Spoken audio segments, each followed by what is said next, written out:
കുവൈത്തിൽ നിങ്ങൾ business ചെയ്യുന്നവരാണോ, business ചെയ്യാൻ ആഗ്രഹിക്കുന്നവരാണോ എങ്കിൽ നിങ്ങൾക്ക് ഇതാ ഒരു സുവർണാവസരം.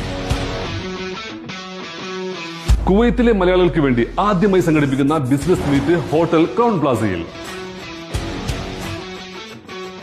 സെപ്റ്റംബർ 5 യൂത്തിന്റെ സംഘടിപ്പിക്കുന്ന ബിസിനസ് കോൺക്ലേവിൽ പ്രഗത്ഭരായിട്ടുള്ള ബിസിനസ് ലീഡേഴ്സുമായി സംവദിക്കാൻ ഒരു സുവർണാവസരം. ഞാൻ Sijil Khan, youth India president. കുവൈത്തിലെ എല്ലാ ബിസിനസ്സുകാരുടെയും ബിസിനസ് ചെയ്യാൻ ആഗ്രഹിക്കുന്നവരുടെയും ഒരു ഒത്തുചേരലായിരിക്കും ഈ പരിപാടി. നെറ്റ്വർക്കിംഗ് സെഷൻസ്, കുവൈത്തിലെ ലീഗൽ ഇഷ്യൂസ് ഹാൻഡിൽ ചെയ്യുന്ന സെഷൻസ്, സ്റ്റാർട്ടപ്പുമായി ബന്ധപ്പെട്ട സെഷൻ, ഇങ്ങനെ 8ഓളം സെഷൻസുകളാണ് ഈ പരിപാടിയിൽ നമ്മൾ ഉൾക്കൊള്ളിച്ചിരിക്കുന്നത്. മാത്രവുമല്ല, പ്രഗത്ഭരായ ബിസിനസ് എക്സ്പേർട്സിന്റെ സക്സസ് സ്റ്റോറീസ് കേൾക്കാനുള്ള ഒരു സുവർണാവസരം കൂടിയാണ് നമ്മൾ ഒരുക്കുന്നത്. സെപ്റ്റംബർ 5 യൂത്തിന്റെ സംഘടിപ്പിക്കുന്ന ഈ ഒരു ബിസിനസ് കോൺക്ലേവിൽ പങ്കെടുക്കാൻ താഴെ കാണുന്ന വാട്സ്ആപ്പ് നമ്പറിലോ അല്ലെങ്കിൽ ലിങ്ക് വഴിയോ നിങ്ങൾക്ക് രജിസ്റ്റർ ചെയ്യാവുന്നതാണ്. നിങ്ങളുടെ സീറ്റുകൾ ഇപ്പൊ തന്നെ ഉറപ്പിച്ചോളൂ. സെപ്റ്റംബർ 5 ക്രൗൺ പ്ലാസയിൽ മറക്കണ്ട.